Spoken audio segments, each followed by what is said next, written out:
Recording, and then kick this meeting off.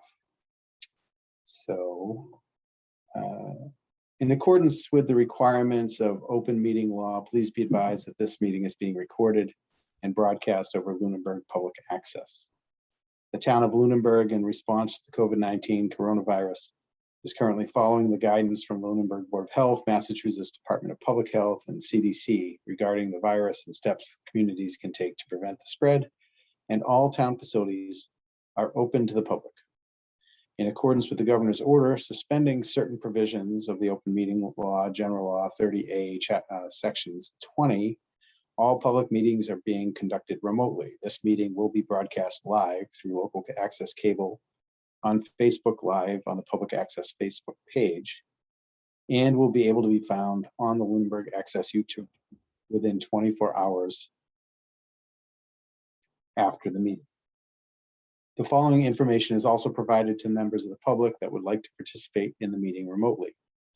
To participate remotely from a computer, please use the link below to join the public meeting webinar, https://us02web.zoom.us/j/us861-554-18268 from a telephone dialed toll-free number 888-475-4499 and enter meeting ID 861-5541-8268.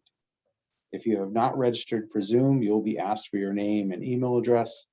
Note, no participant ID is needed, just press pound when asked. Telephone users may dial *9 to request to speak after joining the meeting. Computer and app users may use the raise hand feature to request to speak. And with that, I will call the meeting to order here at 6:36 p.m. Sorry, I'm doing one screen tonight, so I apologize for that. It's going to be a little funky, but anyway, it looks like actually we have everybody here now.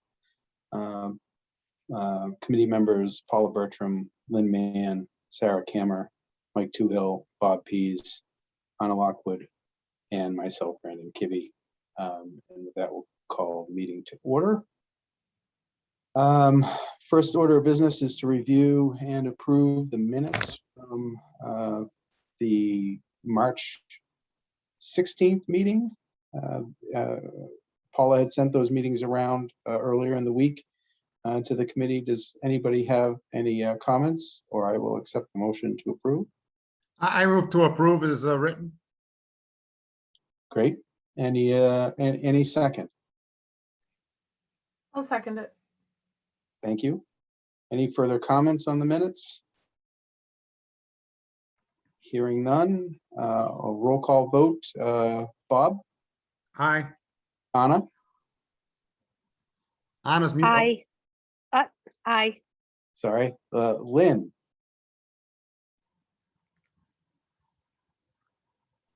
Lynn's muted. You're still muted, Lynn. Do I have to unmute? Sorry. Sorry. No, I wasn't there, so I think I have to abstain. Yeah, you don't actually have to be there to vote on the minutes, but Okay, well, I'll say aye. okay. They were very good, Paula. Thank you. Thank you. I felt like I was there. Mike? I'm going to abstain. Okay. Sarah, did I get you yet? Aye. And Paula? Aye. And I for myself. Great. So the next thing we're going to do is we're going to hear a presentation from David Prokofiew and with assistance from Eric Hines regarding some general municipal lands that we've been discussing at several recent meetings at 671 West Street and 225 Pleasant Street. I had sent committee members around a copy of the presentation, but I am also going to share my screen and present so that others can see what we're looking at here. So I'm going to see if I can pull that off. And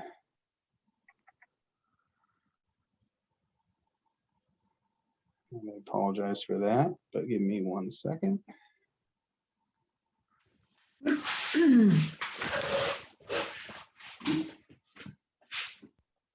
So I'm going to give Dave the floor.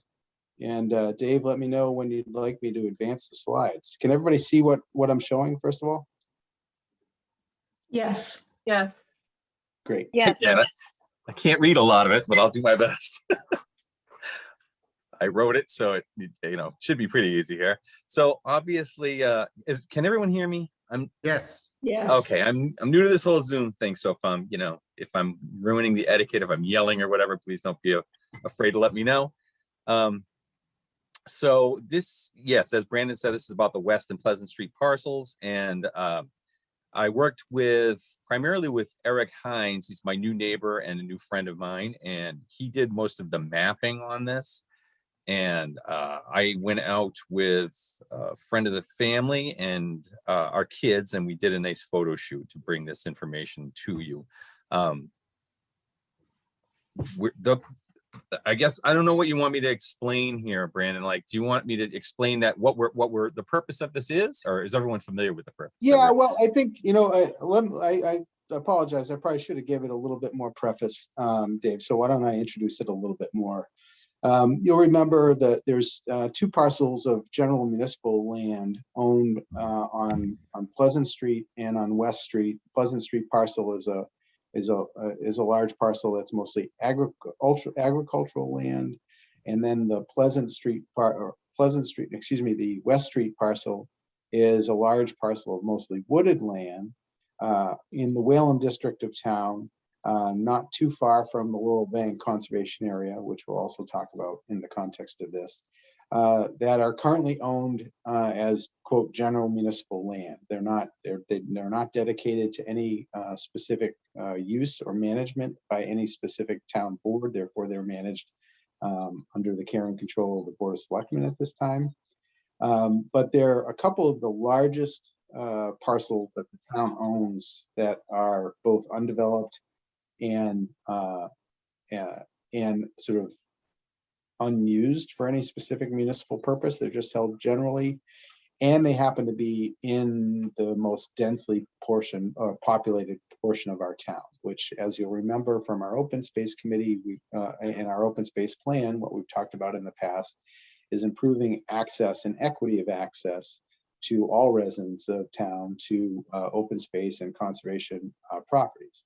So the West Street and the Pleasant Street parcels offer a really kind of unique opportunity for the town to expand access to potentially conservation lands and or recreation lands to those community members in a way that, is essentially with the stroke of a pen or the vote of a town meeting, can do that with essentially no investment from the town. And it's a really interesting opportunity, and one that I think has long been on our radar screen.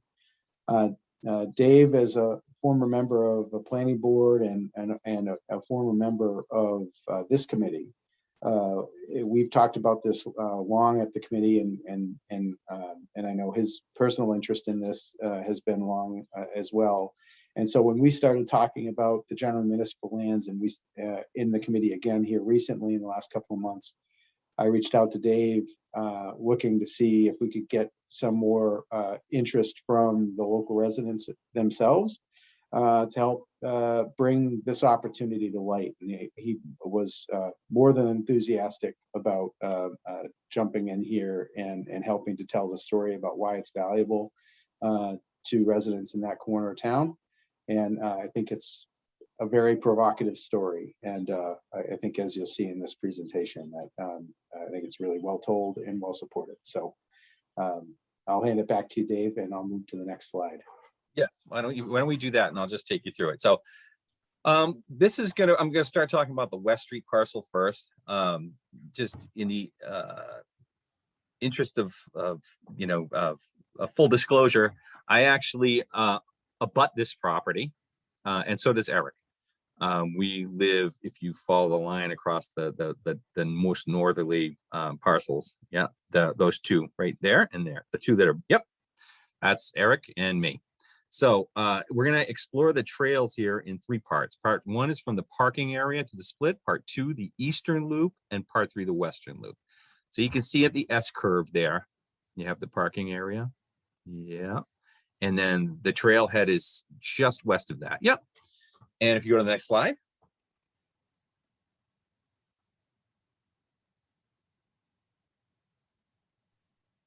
Sorry, I'm That's okay. fumbling a little bit. There it is. Okay, so it is approximately 40 acres of wetland, woodland, a pond, trails, and wildlife. The trailhead is currently located off the southwesterly side of the S curve, and there is seasonal parking for 3 or more vehicles. If you know, there's some very old and badly damaged maples and oaks there that are going to have to come down, and there is a wide what do you call it, curb there, so you could in fact, you know, probably fit 5-6 cars in there eventually in that location. Next slide. So it follows the west side of the pond and the wetlands before dividing into the east and west loops at that little triangle. You can see a little triangle to the south there. So you start at the trailhead on west and you come basically in a straight line along the wetlands there. Next slide. There's a picturesque wetland off to the left, and then to the west is mostly woodland. That's the stuff behind my house and Eric's house. And there are several rustic crossings in this area and a couple of tricky areas where there are seasonal pools of stormwater. I'm not sure if I can't recall whether they stay there, you know, year round or not, or whether they dry up. I used to go out there on quads and I think they were always there, just a little bit shallower in the summertime. And Dave, Next slide. safe to say that behind the kids here, that's West Street right there. So That is West Street, correct. so Yeah, and beyond, they're just barely into the trail right there, right? correct. And beyond that, beyond where they are, you can see the just make out the fields back there. Yep. That is the west. That's where the solar Pleasant fields Street are. parcels, yeah. Yeah, the Pleasant Street parcel is on the far side of the solar fields. Okay, next one. So this is a beautiful little vista that you get to. It opens up and you really get almost the complete view of the wetland there, the most northerly wetland. And I just think it's gorgeous. There are some downed trees there that somebody had gone through and cut up. And, you know, you could easily just roll those over, a couple of logs over, and, you know, create a little seating area there if you wanted to. And in that area, there are some basically very rustic crossings, like there's old tires or some planks that have been laid down. But that's about it for, for crossings there. I'd love to see those updated at some point. Next slide. This is one of the puddles. You can see it here. It gets a little tricky through these areas, and you might have to actually redirect some of the trails or figure out how to boardwalk these or something to get around them.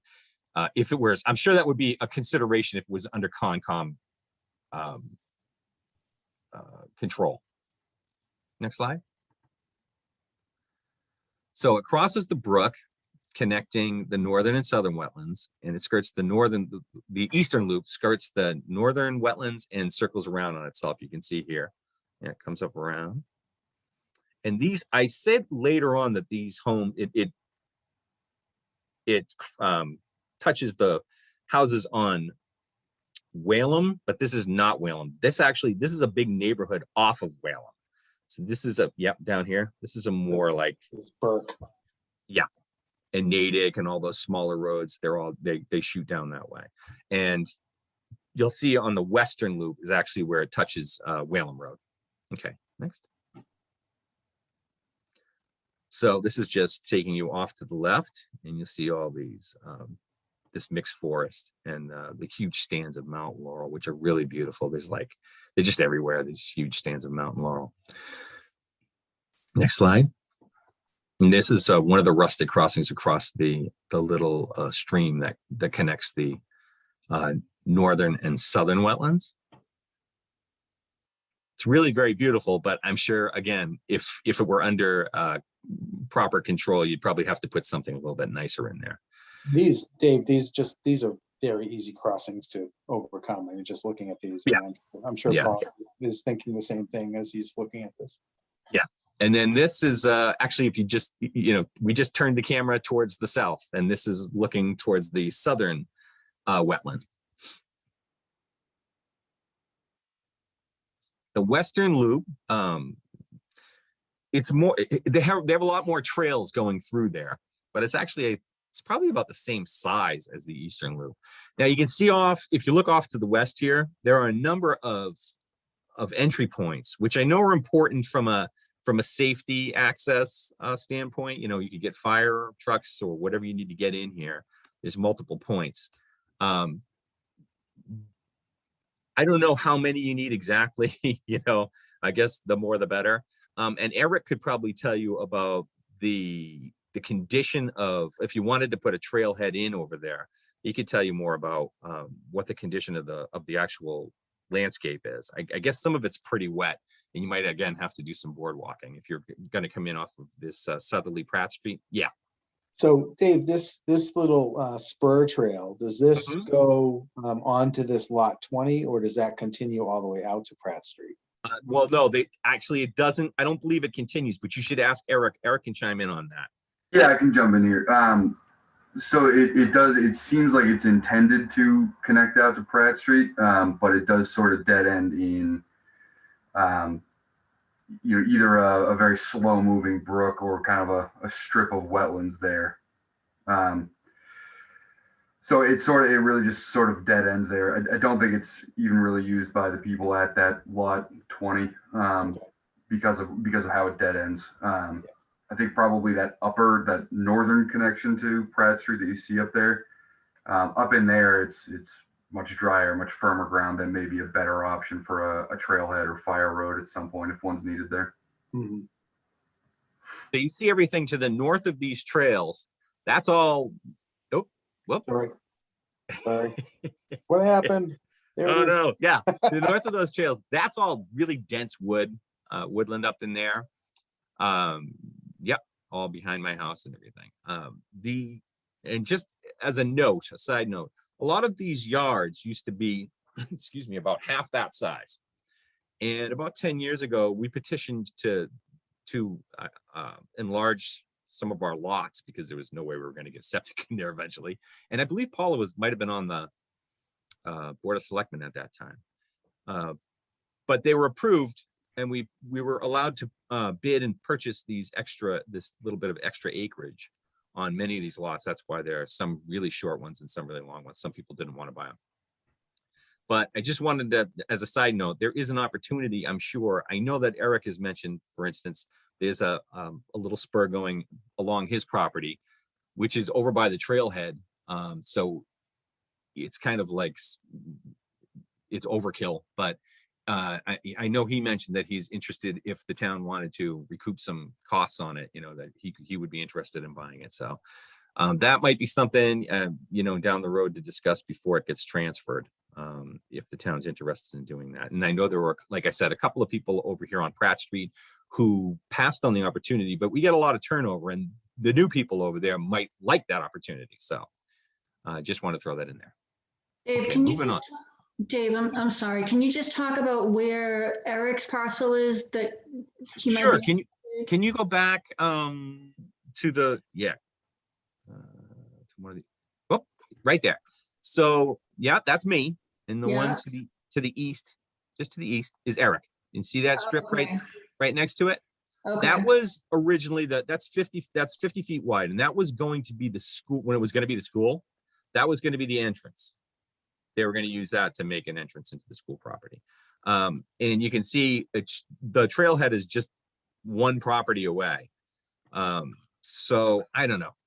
That's something that I guess the Board of Selectmen really would have to be a part of. But once it gets, if this goes through and it gets transferred to Concom, you know, that's never gonna happen. So Right. Yeah. just want to make sure we had that discussion ahead of time. Yep, makes sense. What is the entrance on that same map that you just were on? What Yeah. is, because I think Eric just said that area is firmer ground to access if we wanted to create Yeah. access. Over on the western, over here on Pratt Street, over to Yeah. the west. Yep, right there. Right there. And then That's if the you firmer go, ground. Okay, yeah, and then on the other side of my neighbor, there's this, yep, right there as well. And that's West Street Extension, I think it's called, or something like that. And it just is a little dirt road that serves two houses. okay. So these folks actually get their access off Yep. of that stretch in there.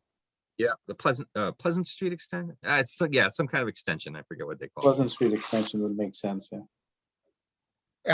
Are you saying that there's actually like a right of way through that piece that people are using to get to those lots in the back? Yes, I believe so. Yeah, I think so. Cause, I didn't do this mapping, so I'm not I- exactly sure about that. Cause usually right of ways show up on the assessor's map, but not always. And I've never seen any indication of a right of way there, but you know, we could tell easily by looking at the deed of that back lot there about, you know, do they have a right of way and where is it? Yeah, be pretty easy to figure that out. But we would want to straighten that all out before, you know, bringing an article to transfer it to, that the woods, up behind your house, you said it was very dense. Is Yeah. it like, early succession with a lot of, you know, invasive vines and stuff to make it dense, or is? Yeah, there's a lot of, what do they call that? Potato vine and Oriental what's that? bittersweet, Yes, yeah. poison ivy, Yep, Yep, all that. grapevine.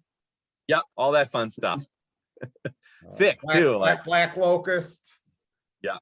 Yeah, okay. Some of those vines are like 3 inches thick, you know, they just Yeah, pulling trees Oriental down. bittersweet They pulled two trees down in my backyard, so. It was probably agricultural land 50 years ago. So Yeah, there are I believe there were stories that I've heard that it was farmland, and there are a couple of stone walls out there that are really pretty.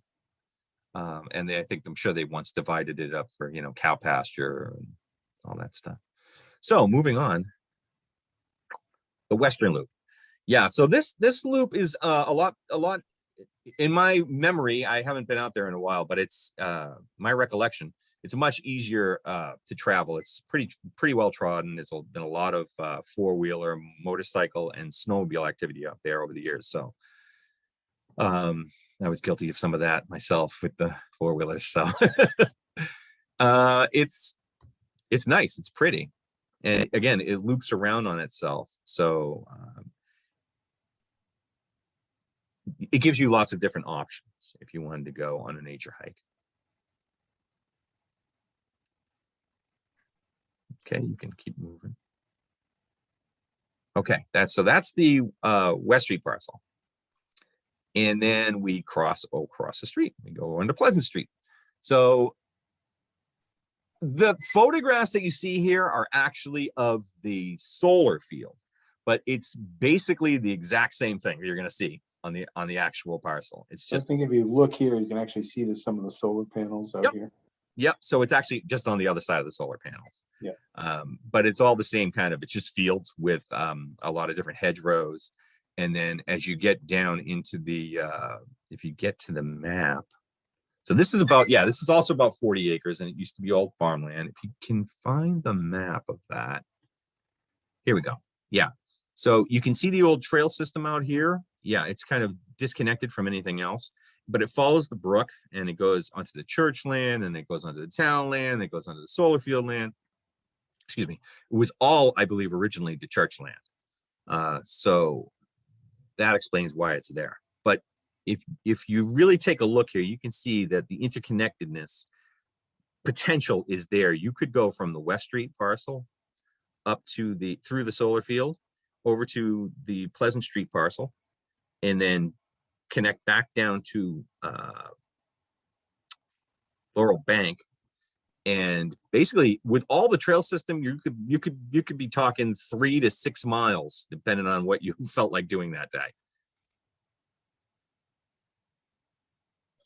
There's also, I don't know how people feel about this, but there's a lot of potential for mountain biking trails you could establish through there too. There are only a couple of really tricky spots where I would say, Conscom would be pretty touchy about these, people traversing these, like the wetlands on there's a wet meadow, yet to the south of you. No, go right on the, just go straight south. Yep, right over here. Yep, that's the wet meadow in the solar field. But And you can said skirt- the owner of the solar field is amenable to some trails on that Yeah, property. we have found them to be very, amenable to discussing things. So they have a large parking area already, and they have not had any problem with people using the parking area or walking the fields. No one's ever heard anything from them about it. And Celeste McCain Stover, she lives on that, what is it, 271 that juts right out into the solar field there. Yep. And she actually deals with them a lot because she's doing some maintenance work for them in the wintertime. She plows them and everything. And she said she'd be willing to talk to them, and she has a good relationship with them, and didn't think that they would have any qualms about allowing people to hike through. It's just, again, you'd have to sort of designate a trail around the wet meadow and stuff like that. I don't know how much traffic you actually want to put through there, Yeah, And then a well-designed trail, I think there's plenty of land there to fit something. So, yeah. And then the Pleasant Street parcel itself lends itself, I think, to rectangular fields, which I know Parks and Rec has talked about. They're interested in developing some rectangular fields for soccer, for all Yeah. kinds of outdoor sports. So, and this is relatively Mhm. sloped according to the topo here. Yeah. Is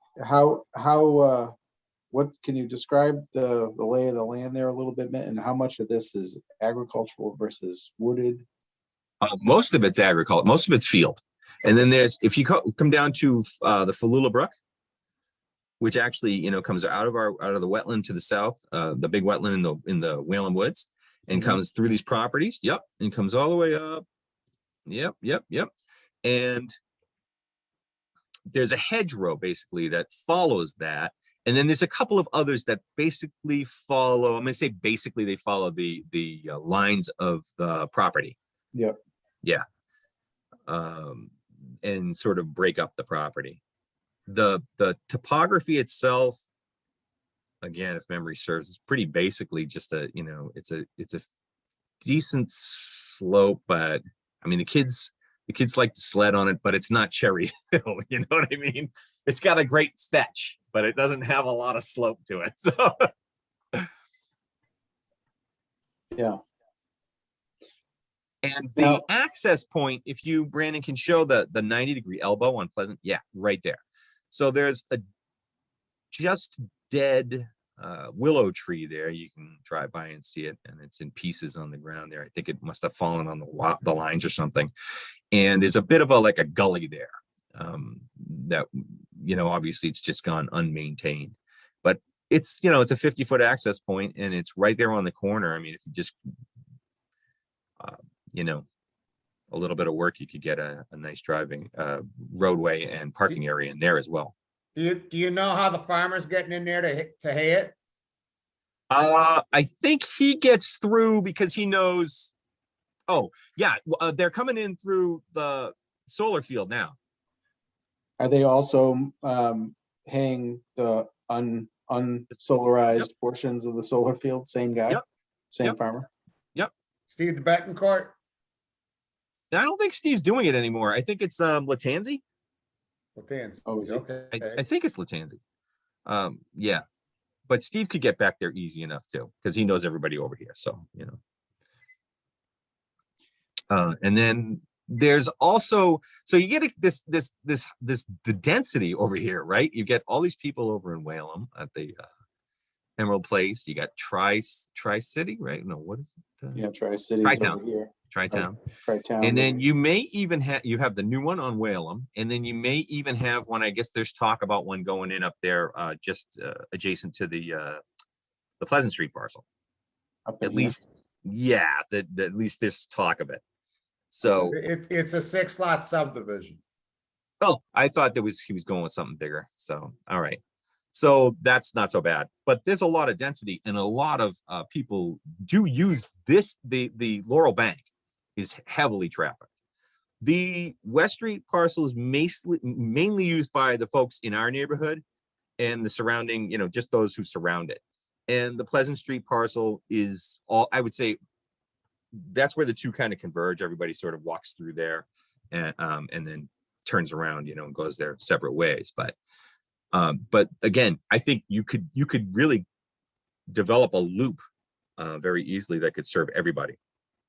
What intrigues me too, as I was looking at this, and it's hard to see it on this map, but I'll point it out to folks, is that this parcel here is undeveloped and privately owned.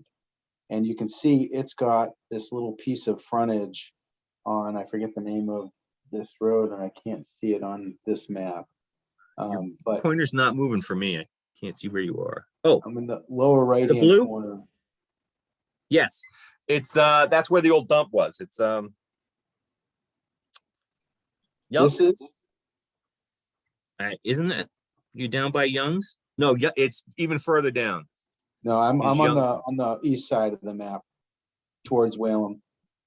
Oh, I'm sorry. I thought I was looking at that blue line. Yeah, no, I'm over.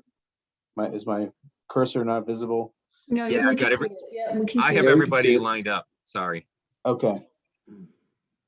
Yeah, so I'm on the lower, anyway, I want to say it's parcel 7, unless that's yeah, it looks like a parcel number 71 or 72. I believe But it's 72. you can see it's got a little bit of frontage on this road as well. So there's this possibility as well to get access out this way, which is literally a block from the lights at Route 13 and CVS and Emerald Place and everything else. So you're a sidewalk and a crosswalk basically away from connecting to that entire waterfront as well in Right. Whalum, which is, which when you start thinking about a greenway and you start thinking about, some people refer to it as an emerald necklace or whatever, it starts getting really kind of intriguing, I think, about, Yeah. ways that you could connect the dots here and really provide substantial outdoor recreation and open space access to by far our densest populated corner of town. Yeah. Yeah, that's 72 John Street. John Street, okay. So I have a question about this area that is, in the And north. it's owned by Mark and Robin Birch. Okay. Sorry, Sounded Sarah. like go ahead. Sarah had a question. Oops, sorry. Yeah, so I'm looking at the northeast area and between the green parcel that's on the, the area with all the lovely trails. We've got all those houses in the middle and then a street that's kind of in the way of connectivity. And I'm trying to visualize that location. I'm wondering if it's walkable to get from one area to the other, if there's sidewalks or what have Oh, you yeah. in that area. So that's that right there where Brandon is showing you. Yep, that's the area. Yeah. So that's Pleasant Street. That's after it's the continuation of Pleasant. It hooks that 90-degree angle and heads down toward the brook. So it's a very steep hill right there, the roadway. But if you left, that's the parking area. If you left the property more to the east, Yeah. it'd be a brief walk to get up to the, Yeah, just is that basically, you're almost at the top of the hill because that's Steve's, you're right at Steve's farm there. is that the farm that's That's the farm. tomatoes right now? I'm sorry. There's a farm on Pleasant Street that's selling all sorts of plants. Yeah, tomatoes and stuff. Yeah. That's Steve's place. Yeah. the Betancourt. Okay. I'm just wondering there because I've heard of a lot of speeding on that street. So Well, we- there's an I'm not going to say an opportunity. There's a chance if that other parcel that's going to be the 6 developable sites, yeah, right there. If that goes through the planning process as it should, that, you know, who knows what could develop out of that. There certainly is easy access right through there to the town-owned parcel, if that developer were amenable to that. But I don't know the developer, so I couldn't speak to that. Well, luckily, we have a planning board member on this call and on our On committee. staff. I'm listening. Who is the property owner? Which parcel are you talking about? Do you Right know? there. Parcel here. Danny Gardner's. Oh, yeah. So I don't know how amenable he will be to allowing town access. But can certainly bring it up. So that would make an easier connection, you know. But certainly, I mean, you could conceivably do, like you were saying, sort of a spur trail and get, you know, for pedestrian access up to the corner here, and it's a pretty short jaunt Yeah. on that stretch. So you can do most of the walking on town-owned property if you had to use Yeah, it. and I mean, there's traffic, but I wouldn't say it's speeding traffic. Like my kids, all the kids in the neighborhood go down to see the cows. That's their big thing. You know, when they're little kids, they're like, oh, you know, your first jaunt away from home is, can we go down and see the cows by ourselves? Yeah, sure, go down and see the cows. And they go down there and say hi to Steve's cows, and they walk home and they feel like they've really accomplished something. So, you know, I think it must be near the end as you start to approach John Fitch. Well, and Oh, plus, yeah. I mean, you've got this 90-degree angle in the roadway here, Sarah. So I think people do start slowing down, even if they are speeding here and here. They're slowing down when they're getting to the corner. So it's probably not as much of a raceway in that stretch anyway. but I'll tell you, the traffic, the foot traffic, because of COVID, I guess, it's just boomed. I mean, I'm seeing people that I've never seen before in my life walking the streets these days, which is great. I think it's awesome that people are getting out. And I know some of them are coming from as far away as Emerald, what's it called? Place. Emerald Place. Yeah. Yep. Because my wife does that loop, the jog right around, and that's a 2-mile run. Yeah, I've seen the same. I see so many people at Clark's Hill, for example, that I've just never I've never seen that much traffic before. Yeah. I think it's great. It's good to see him out there. And the other thing I love about this is kind of like, you know, you're going from one biosphere to another, because you're going from farmland to woodland to, you know, all this wetland and everything. It's really great for the kids. They get to experience all kinds of different environments, you know what I mean, in this walk. Hey, Brandon, it's Mike. Can I ask a question? Yeah, please. On the west parcel, David, you mentioned, you know, perennially wet areas, ponded areas. Do we have any sense if those are vernal pools or not? There is one, I believe, documented vernal pool and one questionable vernal pool. The one that is documented as, I believe, the one that is somewhere up by Steve's property. I think it's somewhere around the entrance to the solar field. And then the one that is questionable is down in or near the parking area to the west street, where to the Whalen Woods area. Yeah, across the street, there's a puddle there.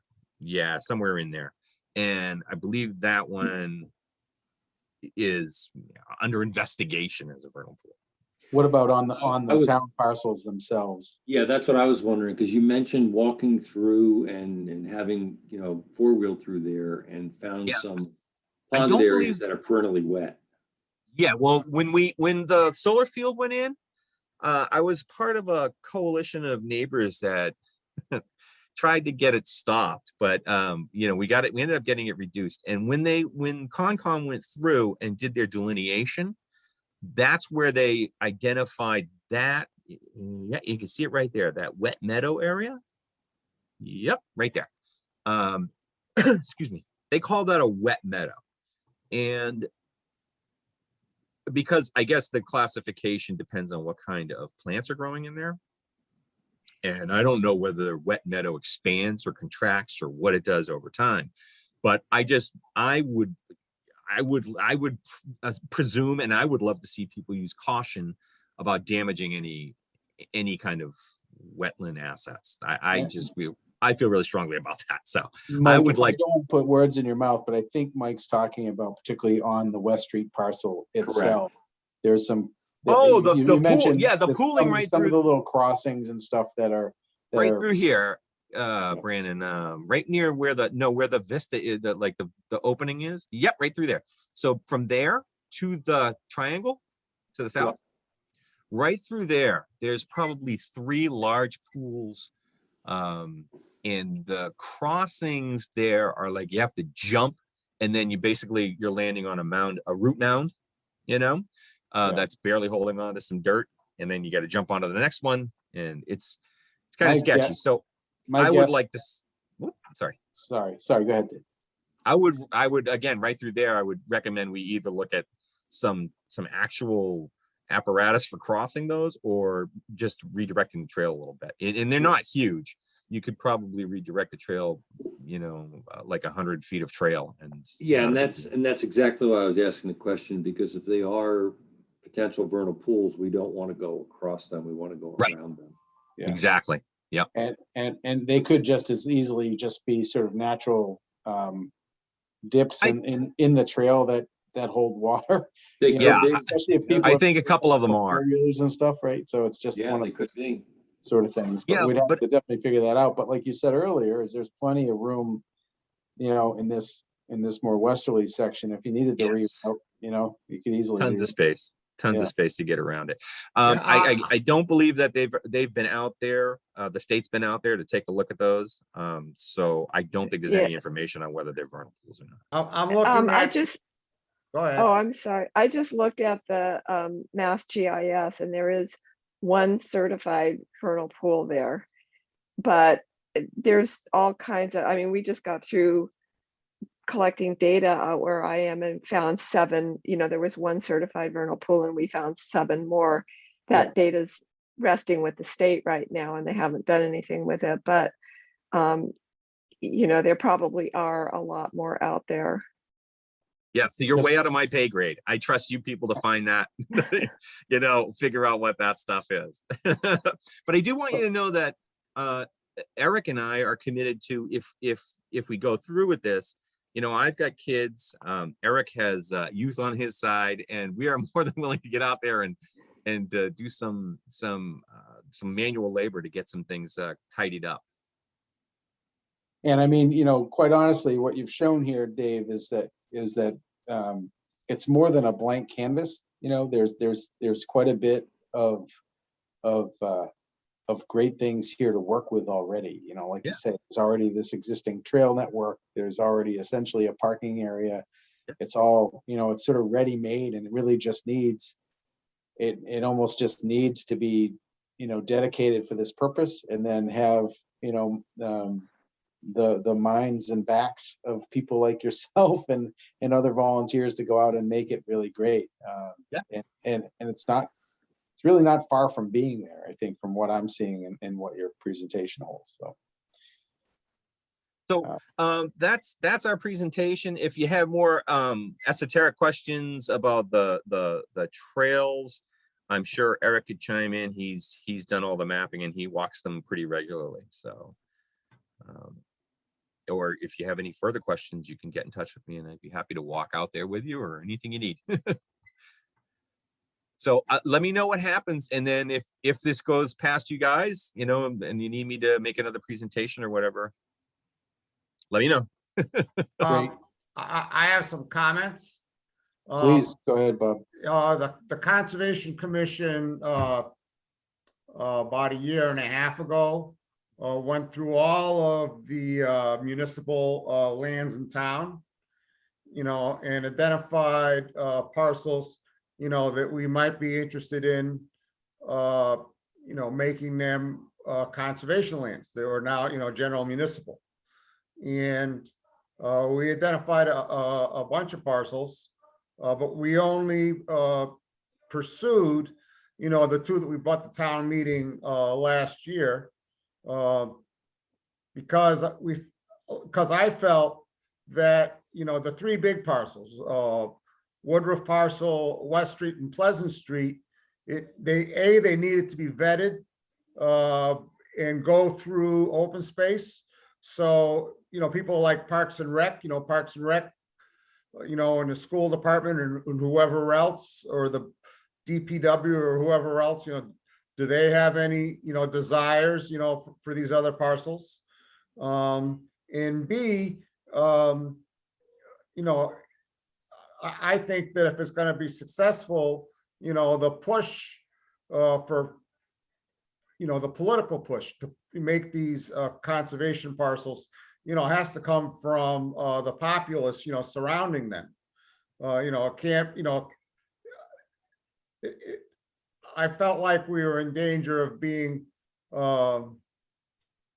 being perceived as making a big land grab, by the Conservation Commission. And we generate enough trouble on our own, without,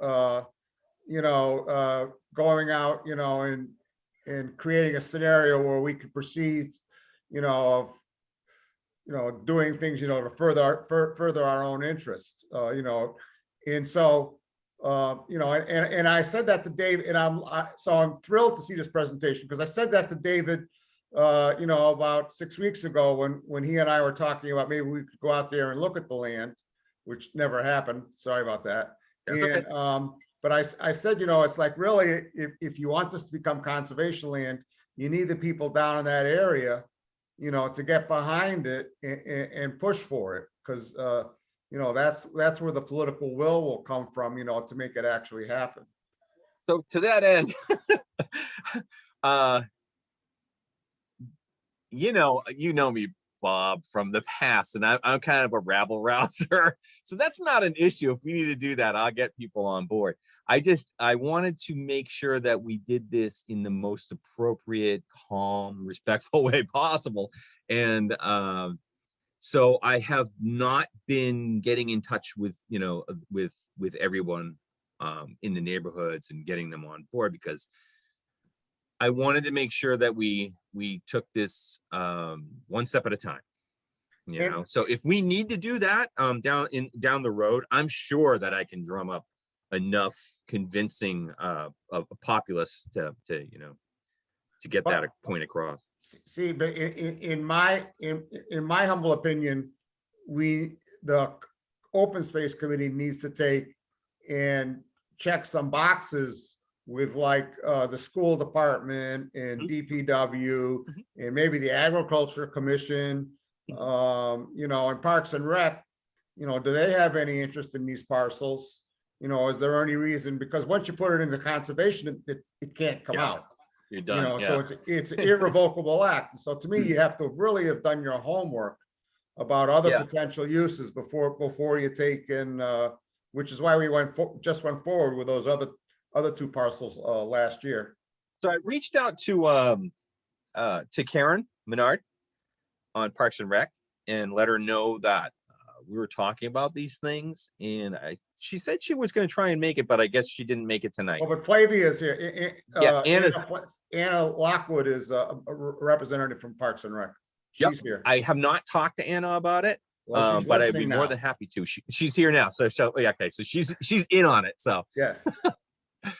But I do agree, Bob, that, well, first of all, thank you very much, David, for your presentation, and Eric for all your work on the mapping, and for your kids going out there and being photo subjects, and and your photographer friend as well. I mean, that's to me a very provocative presentation, and tells a very good story, I think, and one that's enough for me anyway to think that is worth us trying to take it forward through a process that involves more committees input and other town boards, with the idea that says, look, that there is a community benefit that has been identified that these parcels could serve. And we think that there's an outcome here that is more directed than simply general municipal ownership here. And we would like to take it through a process to assess other town boards' needs, and see if there are no other town board needs, that it either becomes dedicated to the care and control of the Conservation Commission, or a portion of it becomes dedicated to the care and control of the Parks Commission, or some combination thereof, so that it is protected for the future use and enjoyment of all of the people there for its open space needs. But as we've talked about before, this committee doesn't have the authority to wave a wand and dedicate it as such. That's really, that really needs to be a community-wide effort. And if we try to do it, in a vacuum, we'll pay the price, as we should, because that's not how these kinds of decisions should be made. Yep. So I know our committee has talked about it in the past and is dedicated to having a very open dialogue with other community boards, and I think this is a great reason in my mind to kick that off for these two parcels in particular. I don't know if anybody else wants to chime in on that, but I for one would like to consider making an actual motion here to think about that and see, should we consider taking these forward, maybe first to the land use planner, Adam, and the town manager, to say that we've had these conversations and would like to start this off. And then maybe we, approach the select board immediately thereafter as sort of the next step. That's to say that this is something we'd like to pursue, since they have the control over the property, as they're the dedicated sort of owner of the property, care and control of the property. It seems to me that should be our first stop, and talk to them about what the process should look like, to make sure that they're on board with what, how we go about, who we ask and when we ask, and what that process would be like, possibly with the goal of aiming for a special town meeting in the fall.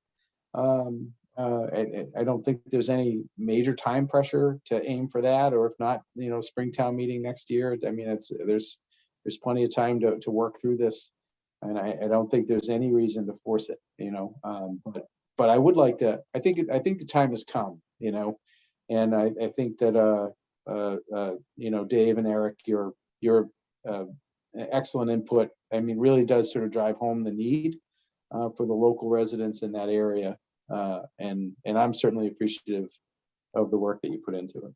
Thank you.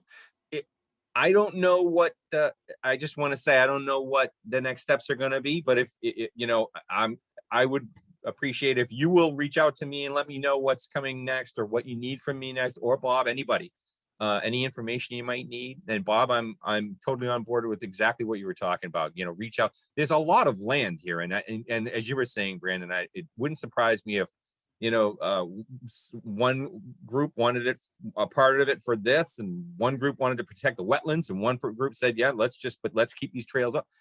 Some combination would work. But there's a lot of land there, and it's valuable for recreational use, and I think for preservation. So Brandon, it sounds like we're looking for a motion to take these two properties as proposed by these citizens to make it a greenway, and to take that in front of the select board. Can you repeat the motion? I couldn't quite hear. Yes, the motion is to take the two parcels as proposed by these citizens to the select board for acquisition to make a greenway. Yes? Did I get that right? That sounds right enough. For consideration, yeah, I don't know. Is it, are we ready to suggest making it a greenway, or do we want to start the process of reaching out to Parks and Recs or other departments before Yeah, yes, we make it a So- greenway. Making it a greenway with, making it a greenway and or making it also Parks and Rec or agriculture. This is huge. I mean, and maybe we make the motion even more generic than that, is that we agree to as a committee, take these parcels forward to consider, the future use and dedication of the properties for specific municipal uses to be determined. And, and not say one thing specifically, other than, it's coming from the open space committee, and obviously we think there's open space value there. So, we could say, including open space and recreation purposes. So take two parcels and consider them as important open space preservation It's the and same. discussion with all town. Yeah. Yeah, go ahead, Bob. Sorry, I see your hand there. Yeah, I would suggest that our next move be to speak and communicate with, Adam, Bernie, and Heather. Rather than going straight to the Board of Selectmen, because Heather's the town manager. She can bring in the Parks and Rec and all these other departments, administratively, rather than we have to go to this board and that board and all this other stuff. She can, and that's my thought, rather than going straight to the Board of Selectmen, that we take and it could be that Heather says, well, the first thing you should do is go to the Board of Selectmen, but Right. let her make that idea. I do think you have to be somewhat cautious. There was one member of the Board of Selectmen who got all offended in that she read about the two parcels that the Conservation Commission wanted to take to town meeting, and she read about it, in an agenda online rather than, and she didn't know anything about it, and she thought that she should have been, since she's on the Board of Selectmen, she thought she should have known about it, beforehand.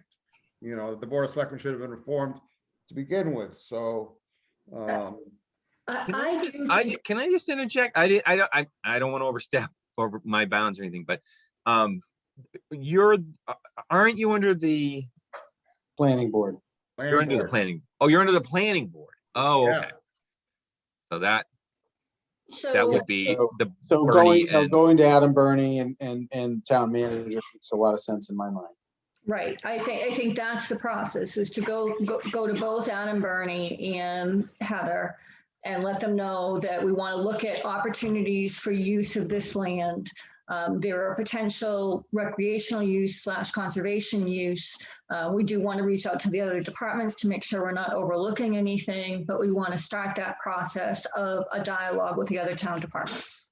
And we want it to be inclusive. We don't want to have Exactly. anybody, Bob, to your point, we don't want anybody to feel like they've been blindsided by this. We want to make sure that we have, again, we have no authority, so all we can do is seek consensus.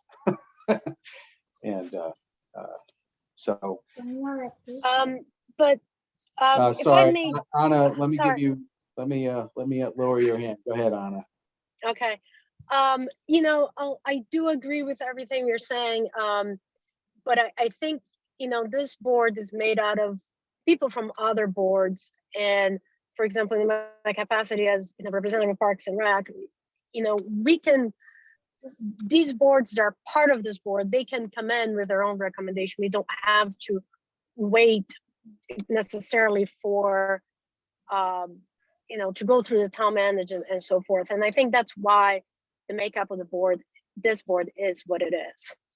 So, I Well, think it would I be, think that's a really good point, Anna. I think the representatives of the various boards who are appointed here should be going back to their boards and committees to report on this and seek input from their committees, you know, or boards at your next meetings as well, so that you can, you know, kind of cut to the chase in terms of your respective boards' interests in these parcels as well, to help inform our process.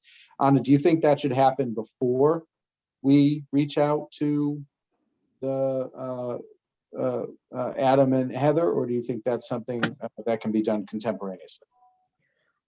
We have a meeting next week, and I was thinking to bring this into conversation next week. I'm new to the board, so I'm not sure what other discussions they have had, but, you know, thinking as a way to serve the town, you know, that area of town has a lot of, it's high density, has been discussed.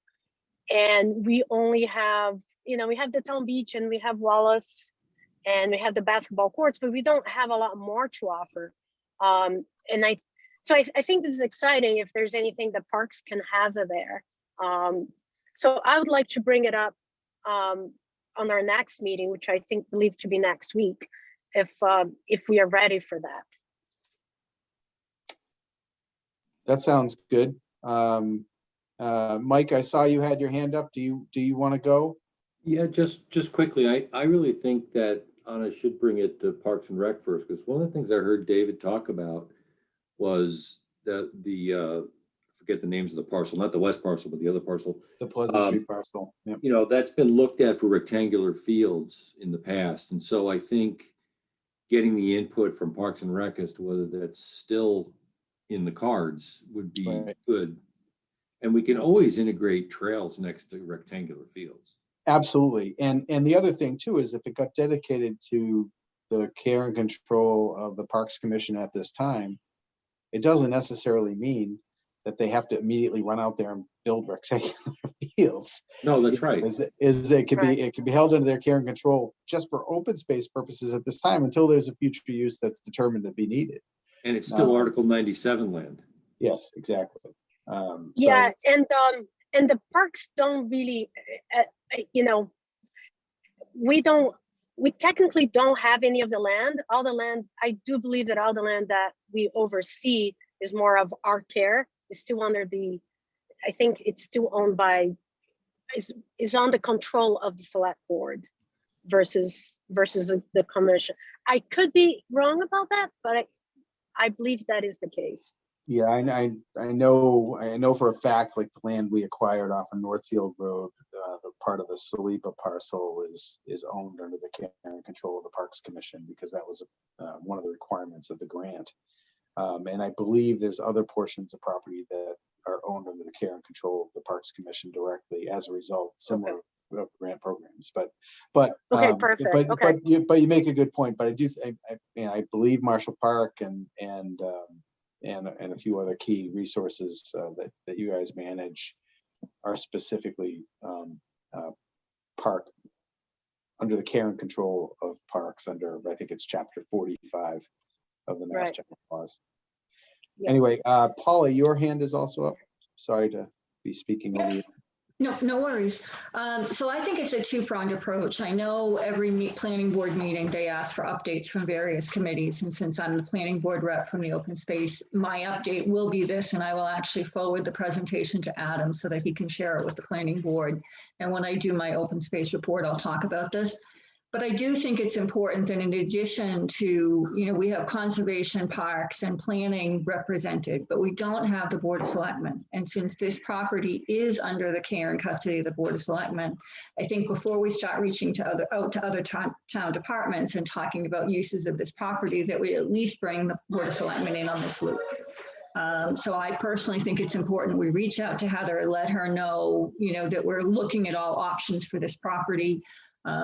But so that way the planning board doesn't read about it in the selectmen board doesn't read about it in the paper. I think it's better to do a two-pronged approach, multi-departments and Board of Selectmen.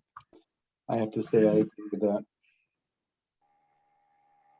that. Sarah? Also, do we need to talk to agriculture? Yeah, I definitely think we should. You know, and there, you know, I think the way I'm seeing it now, just thinking about this conversation, is that obviously we need to reach out to the selectmen because they're technically the owners and care and control of the property. But then we have to, we have members of boards or committees represented here, and they'll report back to their committees. So let's start there.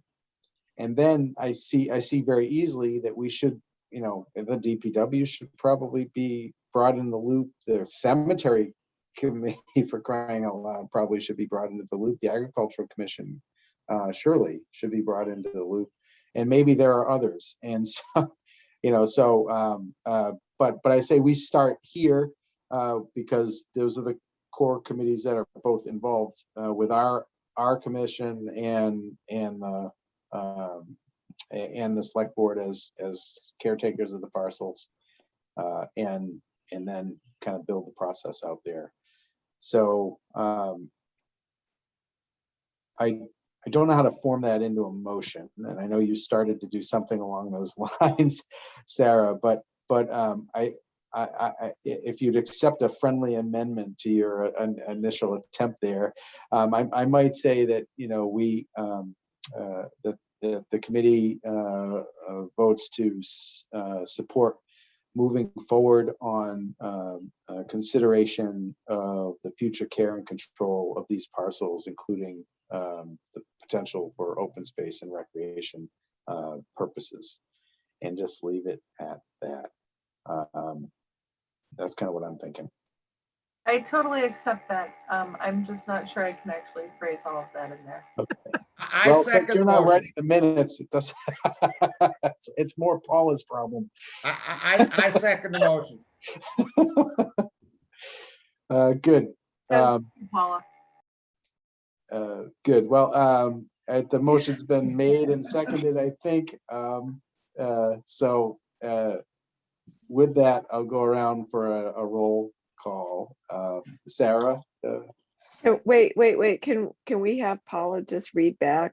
Oh, I sure. Motion. I don't actually have it. So Brandon, Oh. if you repeat it, that would be good. So the bulleted version would be that we reach out to the Board of Selectmen through the town manager, that we also reach to the planning director, and then the Conservation Commission, the Recreation Parks Commission, and the planning board members of this committee will report back to their respective boards, and then bring feedback to our next meeting. So I think that's sort of how I'm envisioning it. And I'm not even sure who's going to do that work, and that's something I would love some volunteers for as well. But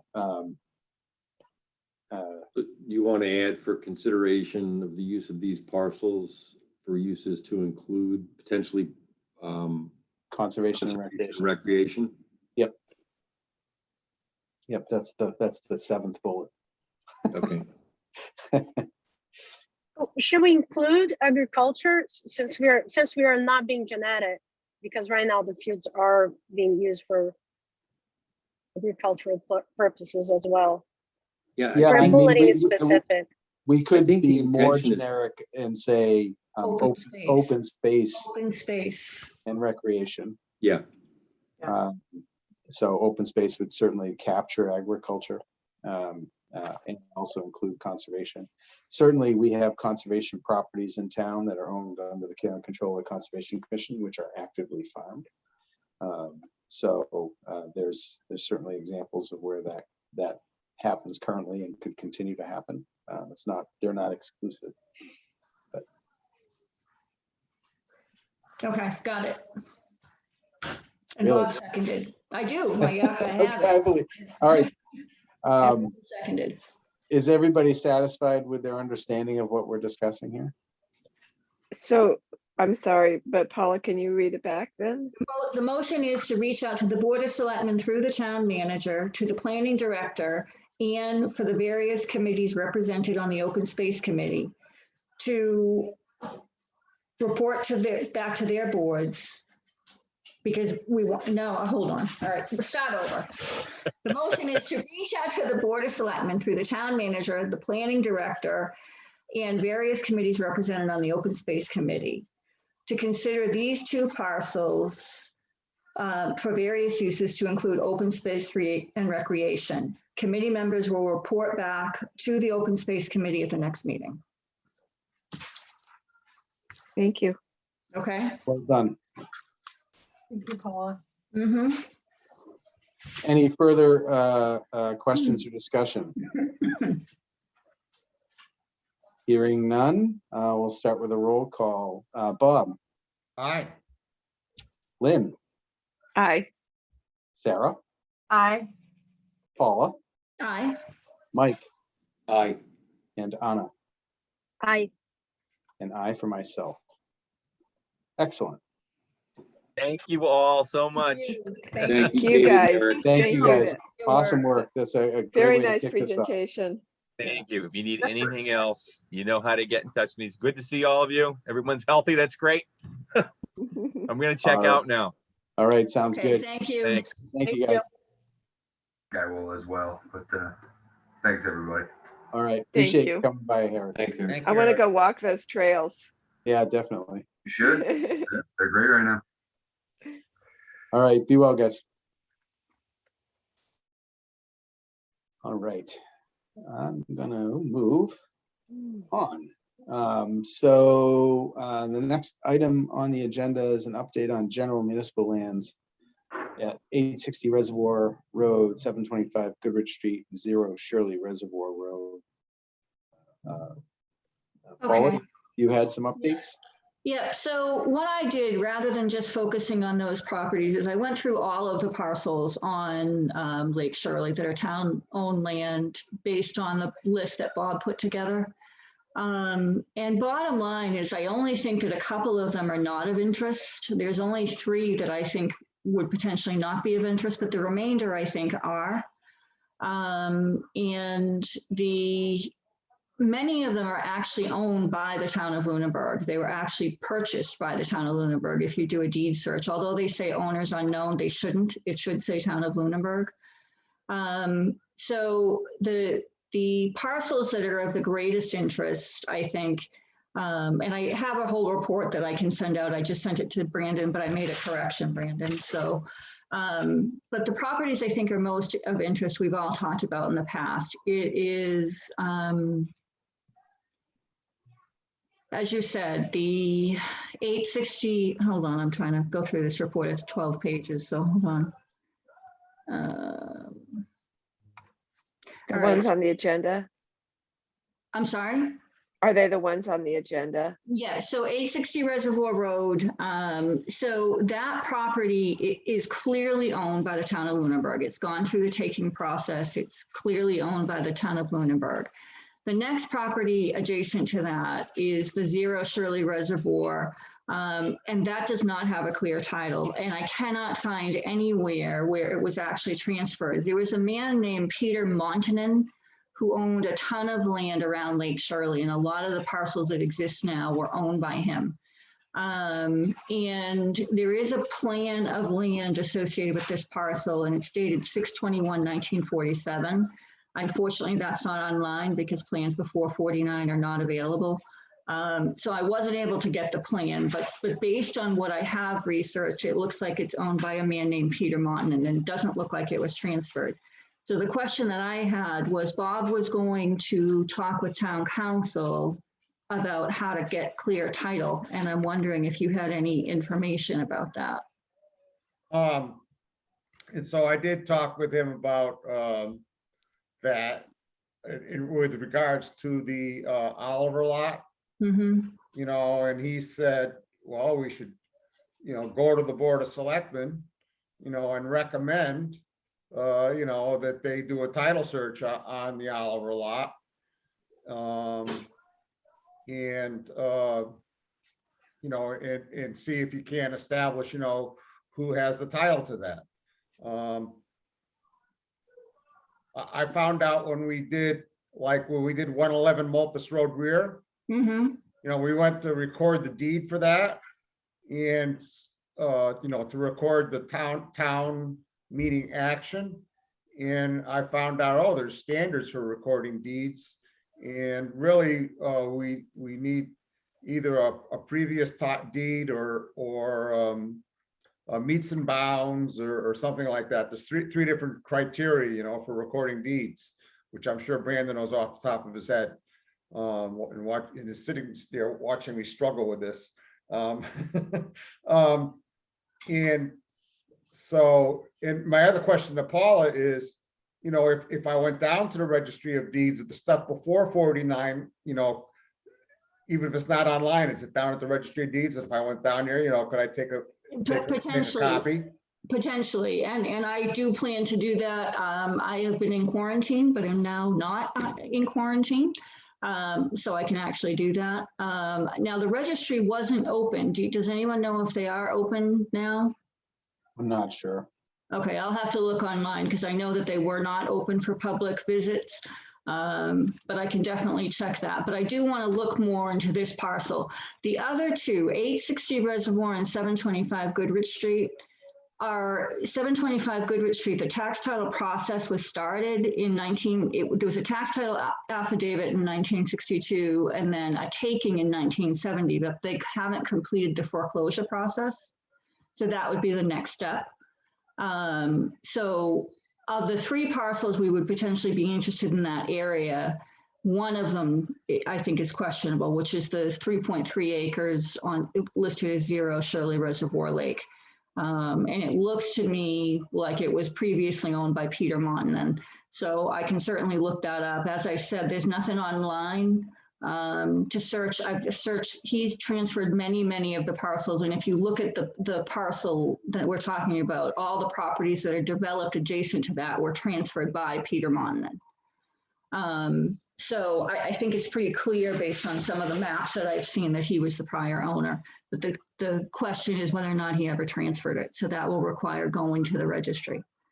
So I definitely think this is something worth pursuing, these three parcels. I think there's a lot of potential use there for recreational access to Lake Shirley.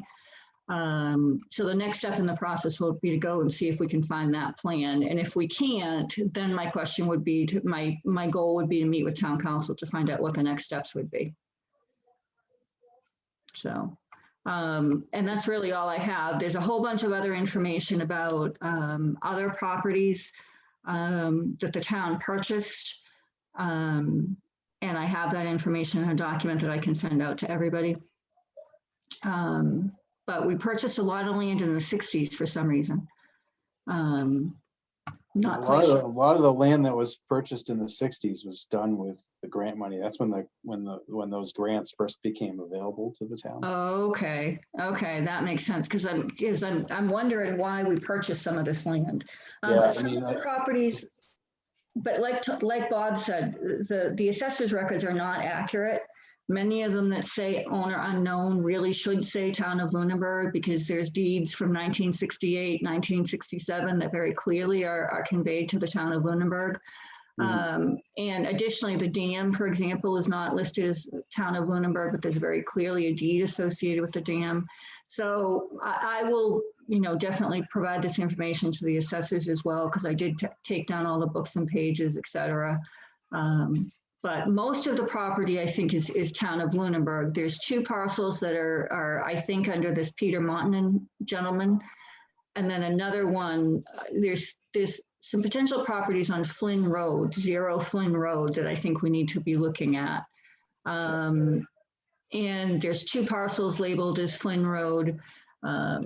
But those titles are clearly as well, and it's either Montanen or Simon. So I'm just trying to go back through the deeds to find out who owns. And as you guys suggested at the last meeting, looking at adjacent deeds to find the books and pages and the names of the people that were abutting. So it's a process, but like I said, I put together this report, interested to see what you guys think of it. And we can put more discussion at the next meeting. Great. Please do forward that Yep. to the group. Yeah. And I will say too, is that I'm looking at your 702 Reservoir. Yeah. I believe that's actually recreation owned property. So that's a parcel, that was one of your 1968 purchases. Okay. And I believe that's part of, No, it's just owner unknown. It's just owner unknown on the assessors. let me, That's based on, that's based on Bob's spreadsheet. yeah, let me just double check here, because I think I have the map and everything for that, but maybe I'm wrong, but let me just see here and check. Conservation Commission, 702 is Conservation Commission. 702 Reservoir is Conservation. Yes, it's Conservation Commission. Mhm. Mhm.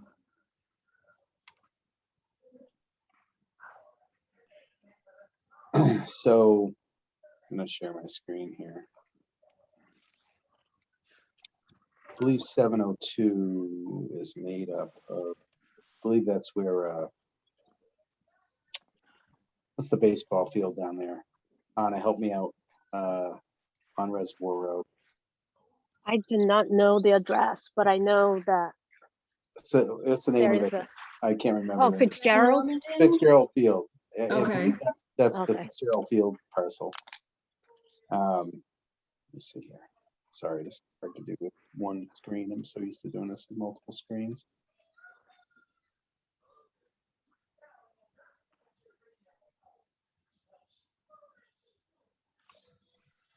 So it's actually comprised of two separately described parcels.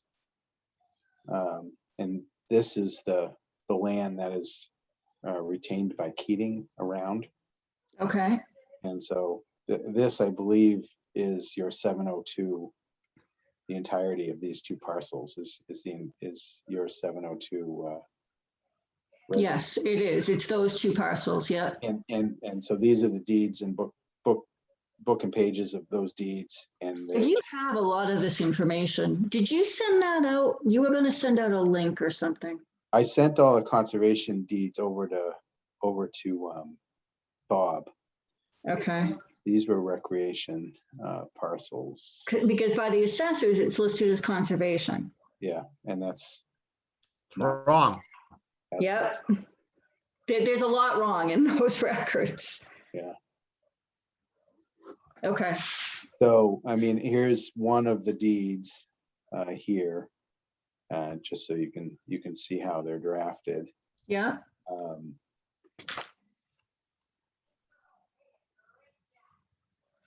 Subject to the right of way. So this one looks more like it's general municipal. They're both general municipal. Both deeds are Yeah. general municipal. Okay. That's what it was. But Well, they're, on the property record card, if you pull up the one for 702 Reservoir, it says conservation. I yeah, understand that, but it's wrong. Okay. Okay. Okay. yeah, and- But it should be general municipal. Is that what you're saying? Yeah. That is what I'm saying, and Okay. Because I said that at a previous meeting. But I Yeah. think that if this is the park, why would it not be under Parks and Recreation? And And it ought to be. I think that should be a recommendation of this committee, either through the select board or directly to the assessor, saying we have, that should be recategorized. There's a bunch of parcels, but the thing I wanted to say, there's an additional parcel. Well, the first thing I wanted to say was when I spoke with the assessor, Mhm. she'd only been on the job, not that long, and they're implementing new software. And because I was asking her about the difference between the owner unknown parcels, where the town is listed first, and there are another bunch of owner unknown parcels where it lists owner unknown first. And so they didn't show up in our initial data dump from the assessor's website, from the assessor's database. And she said something to me about, oh, all this stuff was dumped inappropriately into owner unknown, and I will get to it. But right now I'm focused on, doing my fundamental job, the core activities, and I will get to that eventually. But there's a lot wrong with, you know, with the owner unknown portion of our data. And, you know, any input you have on that, you know, would be great. So I just wanted to pass that on. I also wanted to mention that there's a parcel over on, what is it, Sunset Lane? What, It's 26 Sunset Lane. and 26 Sunset Lane, and if you look at the assessor's website, it clearly shows a right of way that goes all the way down to the lake. And I think that, and it's also clear to me that that parcel really should be under the care and control of the Conservation Commission up in front, that's currently listed as owner unknown. But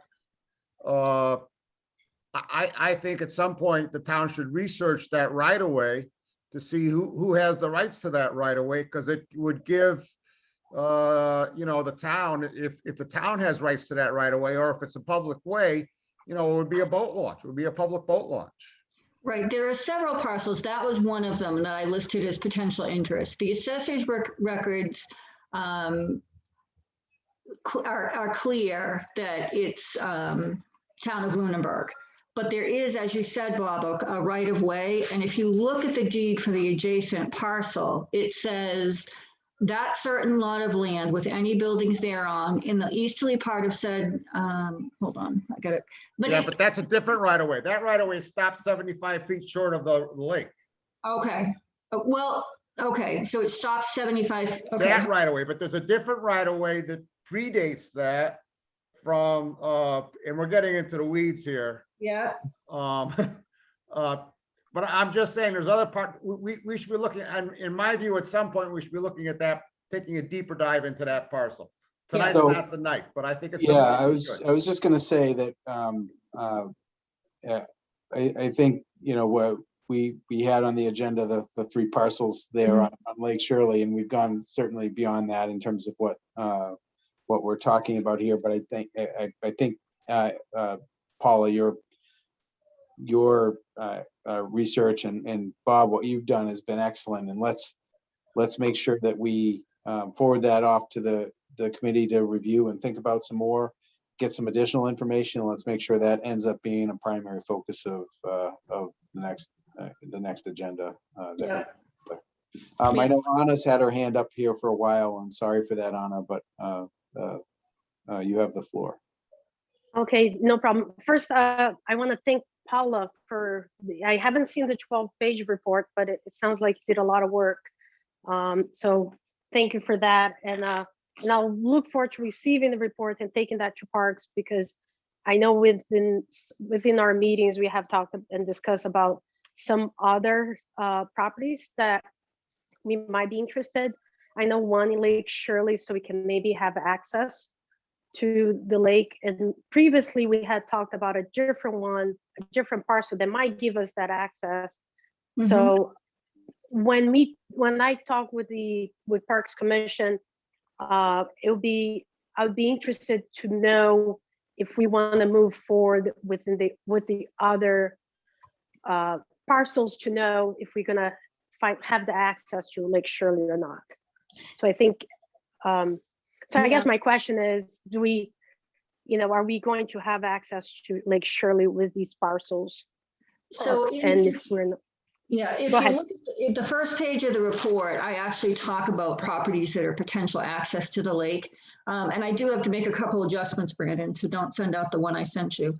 But I would like that general topic on the agenda next time is properties on Lake Shirley, municipal owned properties on Lake Shirley, so we can talk about specific and take a look at each of them. And there's 3 on Flynn Road that I think are really potential for both parking and a canoe portage. And I have some serious questions about a parcel that is between the 2 of them that I think is attributed to a parcel it shouldn't be. So lots of questions in looking at these deeds and looking at these properties, but I definitely think, one of the goals that we've talked about is access to Lake Shirley, and through some of these parcels, I think that's absolutely possible. So I'd like to look at them each individually at the next meeting and take a, which ones we want to pursue and which ones we don't. Yeah, I agree with that. And I also think that there's,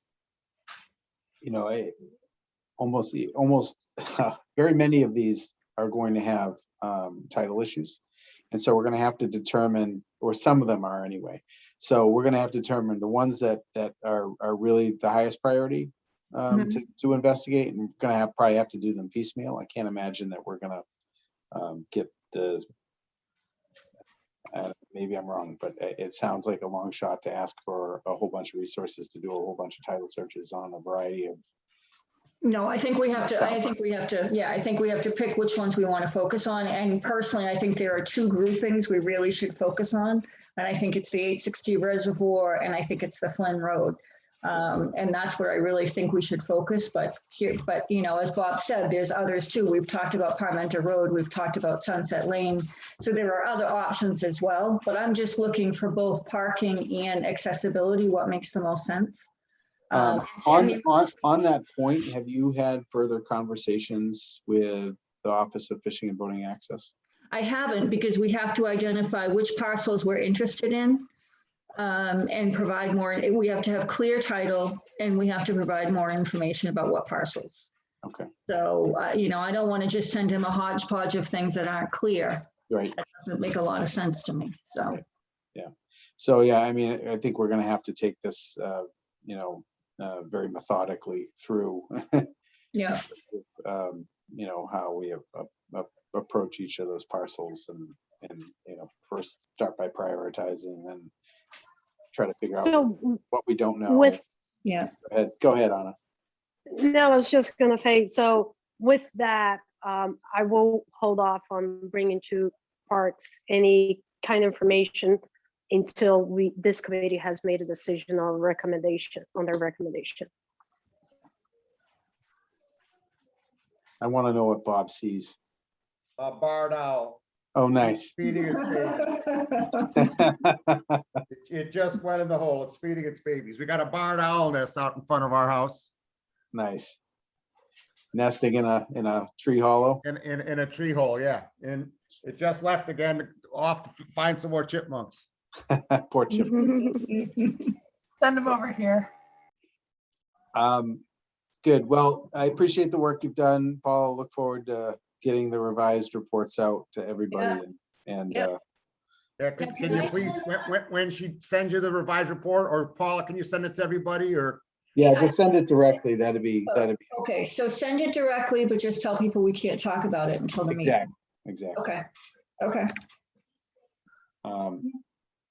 Excellent. So let's, anything further on the Lake Shirley, or we good to go? No, we're good. Okay. Revision of land use plans for Lane and Table Rock. When we were working on, when the Conservation Commission was working on our land use regulations and talking about hunting with firearms, we had we had occasion to take and closely read the land use plans for Table Rock and for the Lane property. And in both of them, the permitted uses table said bow hunting was allowed by special permit. And so I explained to the commissioners that the author of that plan, which would have been Brandon, said, what he meant by that was that, that they should look at our land use regulations, before they go off doing bow hunting. But I have members who are insistent that we have to revise our land use plans to eliminate the special permit. And if you look at the procedure for revising land use plans, it says we have to take and do a site visit, have a public hearing, and invite and involve other land use boards. And so I'm bringing it to this committee and more so to Brandon tonight to say, what do we have to do to get rid of that, to eliminate the special permit bow hunting by special permit only, thing from our land use plans. Brandon, you're muted. You're still muted. Yep. Sorry about that. I mean, you just said, I guess I'm confused. You just defined a process that you need to go through, and then you said, what's the process? So I'm not, So, I thought it sounded like you had a process that you had to run it through. well, the present land use plan says that if we're gonna revise the land use plans, we have to hold a public hearing and involve the other boards. So I guess what I hear you saying, Brandon, is that I should just go ahead and do that. Hold a public hearing, invite the other boards to participate and go for it. Yeah, I mean, it's under the care and control of the Conservation Commission, right? So that land use plan would be for your properties. So that would make sense that that would be coming out of your committee, and Okay. and that process would be handled there. And I just needed to hear that from you. Okay, And I've heard it, and we'll do that. awesome. Yeah, I mean, modifying the all you're going to do is remove the special permit reference. That's all I'm thinking about at this time, but I have to look at the whole thing. I mean, that'd be the only reason we'd be doing it, it's I mean, we haven't done much to these properties except like if we're gonna take and install a gate. Do you think we have to modify the land use plan to install a gate? Nope. To put up trail signs. You think we have, see, Nope. I don't think so either. I think the only thing we have to do is, get rid of the special permit thing so that it makes this one member happy of the Yep. Conservation Commission. If that's what it takes, then I'd say, yeah, do Yeah. that. But I also don't think you need to, it's sort of mental Olympics. And, if the committee has, or the town has land use rules governing its properties, those are the rules. And, Yep. and All right. Thank you. so, yeah, good luck. Let me know if you Thanks. need anything else. No.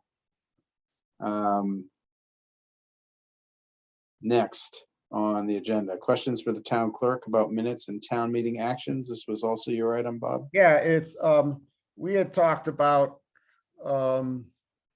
seeing if we could find out, I was gonna go and ask the town clerk about, could we see the, some of these, like, for instance, the land, the Ben Norman Field, the Fitzgerald Field, Ben Norman land, or if you look at the deeds say, general municipal. The assessor says conservation, and there's other lands like that.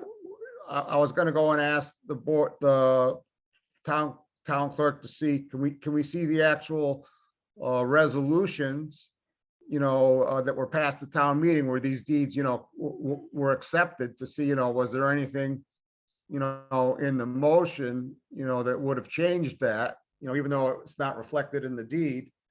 And for some of these properties, were there any subsequent town meeting actions that would have, for instance, Proctor Park, everyone assumes that's conservation. There's two parcels there.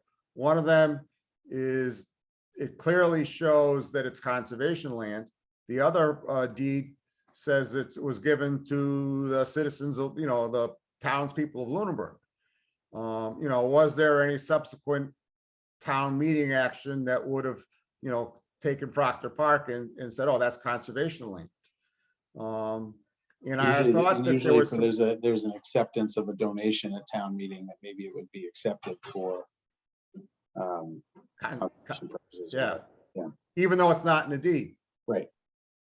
And so, because then we would just have to go back and get that recorded at the registry of deeds, get the motion from, The clerk certificate. Yeah. yeah, certificate, yeah. Yep. What you said. Um, but, you know, so I was gonna, but I thought there was also some questions that you were trying to get answered about the Pleasant Street parcel. You know, and I was wondering if there were additional questions, you know, that I should be asking, you know, about the Pleasant Street parcel or possibly the Woodruff parcel. You know, is there any about what happened with those at town meeting? Or was that in lieu of school land or something like that? Right. There was all these questions which I don't claim to fully understand. And I was wondering if there's anything else I should be asking of the town clerk. Yeah. Certainly on I think the Woodruff parcel, I mean, it would be on the Woodruff parcel in particular, it'd be interesting to get the actual town meeting vote as it passed, to see what was said there in terms of the context of the vote. And the same would be the same, I would think, and we otherwise, I think we otherwise have a pretty comprehensive file, which I think I shared with you on Woodruff. But I don't think we actually have the actual town meeting action on that. And then the other item we could look at getting would be on the 225 Pleasant Street is to see what there was for town meeting action and any sort of board or committee action kind of leading up to that acquisition as well. I mean, that acquisition is, you know, well before my time, so Yeah. It's a little mysterious to me. I don't have all the background information on it. Does anybody on the committee have any historical knowledge of that one? Okay, yeah. And Mike, I know you had done some research on the construction of the primary school, and you were unable to find anything in the MISA process, correct? In the MEPA process, yes, that's MIPA correct. process. Yeah, and I did reach out to the school department to see if they had any information. I never did hear back.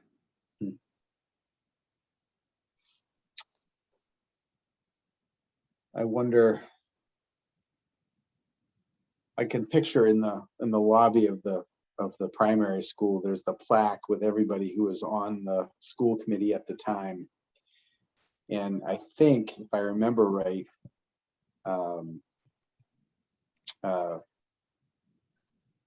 former Representative Benson was Rich one of the- Brockelman? Maybe, yeah, you could reach out to Rich too.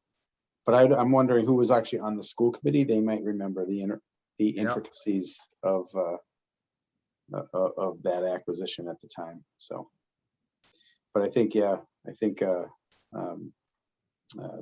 former Representative Benson was one of the school committee members at the time. But anyway, that's all I could think about in terms of you're a glutton for punishment, Bob. If that's what you're chasing down, that's good for you for following those leads, because there's a lot of information that, you know, that the town meetings may take these actions and then it just sort of gets forgotten if things don't get recorded. So you're absolutely right. Thank you. Thank you. Last on your list, Bob, was a future meeting with the assessor. Did we already? Well, I think cover at that some off? point, I mean, we've been going off our main source of information is the assessor's database. And I think at some point we should have a conversation with the assessor, you know, about what we found. And I don't know if we're ready yet. Or maybe, I mean, from a conservation point of view, at some point, I'd like to have a conversation with the assessor and the town clerk and the tax collector together about, you know, some of these parcels which show up as owner unknown that I think could be taken under the land of small value process. Yep. But I mean, before you have that conversation with the tax collector, it would seem to me like the first person you should check with is the assessor, you know, because it seems like she has some knowledge that, you know, there's some issues with her data. And, but she just hasn't had time to deal with it. And Yeah. I'm just suggesting at some point, I think we should meet with the assessor. Yeah, I mean, as much as I would love the database to be as clean and perfect, and I'm sure they would love the same thing, you know, it's I think part of the problem is it's carry forward of data that was carried forward, that was carried forward, that was carried forward, that was carried forward. And so there's sort of a loss of, in all of those translations, there's a loss of information that you know, gets mixed up. And, you know, to your point about these being lands of low value, because they're low valued lands, that also means they have low revenue value to the town from a tax perspective. So figuring it out is not a lucrative proposition in terms of the highest and best use of the assessor's time. So I think while I You're hear working you, up to a no, Brandon. well, no, I think what I'm working up to here is I think we all would agree, and I think the assessors would agree that, you know, the ideal outcome there is that that we have, you know, the very best information we could possibly have for every parcel. That's probably an overreach in terms of what we can expect. So what would be incumbent upon us is determine which of the properties do we care the most about. And, you know, and if that's because it's a third of an acre and it makes a great pocket park, and we're really committed to that particular parcel for that purpose, then let's resolve it. But if it's, you know, we can't, I don't think we can throw a net around all of those potentials and try I agree to, with you. you know, so I I think, agree with you know, you. it's sort of like what we're talking about it, like Shirley, right? Is, okay, identify what are the highest priorities, and then, okay, what's the next step we need to do to kind of get to the bottom of it? And maybe it's a title search, maybe it's, you know, simply, you know, figuring it out ourselves with our own capabilities of searching title. I mean, who knows what it is? But I think we have to start by figuring out what the priority is, because I think we're gonna have, and it's not because they're not interested. I think, you know, their priority is going to be on other higher value issues for the town, that, you know, getting their attention to focus on these things, unless we're saying it's a priority. You know, which ones are specifically a priority, it's going to be hard to pull off. That's one guy's opinion. And I agree with you. Yeah.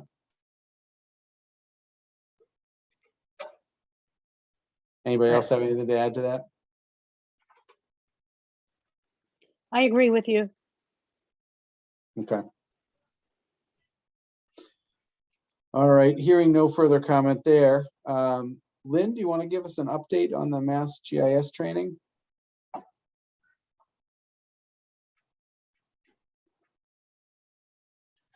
Hi, sorry. Welcome back. Yeah. No, I just signed up for that little workshop that they're doing on the GIS training, which I've wanted to do for a really long time. So I was excited to see that.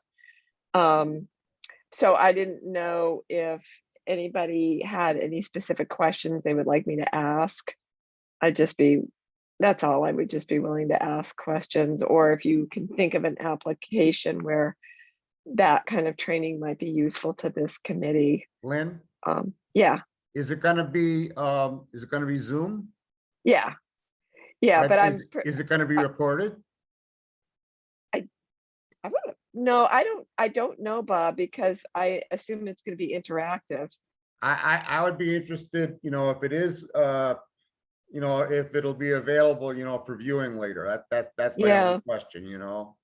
I mean, I Okay. think you don't know what you don't know. I think I know Oliver and use it well, but I would love to see a presentation and run through it to see, you know, what it is I don't know, and, you know, and I could use Oliver better. So Yeah, I'm really good at vernal pools on Oliver, but anytime I go to do anything else, I get all mixed up. So, um, You know, Lynn, I feel the same way when people start talking about deeds. about what? Deeds. Like the GIS stuff is nothing for me, but the deeds, I'm like, okay. So for folks on the committee who may not know, the Oliver is the online, that's the online sort of mapping tool that MassGIS has. And it has, a lot of the capabilities, not all of the capabilities, but a lot of the capabilities and access to statewide available data, including parcel data and other interesting data sets that allow you to view a lot of the things, for instance, that are built into our open space mapping in our open space plans, but allow you, sort of live to turn on and turn off various layers. So, different types of rare and endangered species habitat, for instance, or, protected open space, or Wetlands, wetlands, vernal or certified pools, yeah. vernal pools, or potential vernal pools, or hydrography or topography, or there's all these various different layers that you can add and take off. And then there's also access to data, which I use when I'm using the GIS software. Like in particular, I love pulling off their LiDAR data so I can get very high quality topography and slope definition of landscapes and manipulate it that way. But Oliver offers a lot of that data right there online for any user to access. So whether it's committee members or it's anybody in the general public who might be watching this, it's this really incredible resource on MassGIS that has all of this information and data available that folks can use to better understand the landscape they're looking at. So And the wildlife and the different, what it integrates with the natural heritage, whatever Biomass. that's called. Yeah, the biomass too stuff. Yeah. It's all interesting stuff. Good. Well, So I'll tell you what, I'll just I'll find out if it's recorded, and if anybody thinks of any questions, you can email me. I forget exactly what day it is, but it's coming up soon, and I can give a report on it at the next meeting. great, thank you for that. And I would say too is that the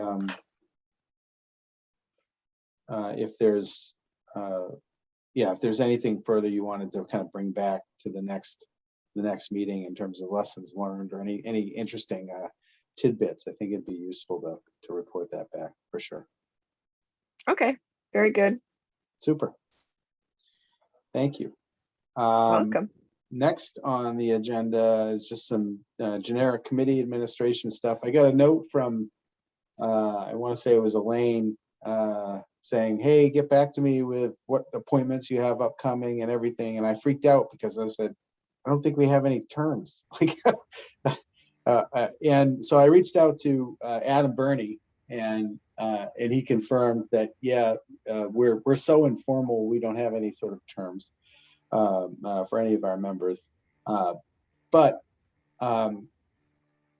which I'm fine with. It doesn't really matter to me all that much, but I wanted to just talk to the committee about that. I don't know if it matters, do we want to have any sort of defined terms? Do we want to set up something a little bit more formal so that people don't feel like this is a commitment that's hanging over their head, or give an opportunity for new blood to come in, or what the story is? I mean, we've had a fair amount of turnover in the last few years anyway, and again, we don't have any real authority, like we seem to talk about several times every time we get together as an ad hoc advisory committee to the planning board, I think is how we're established.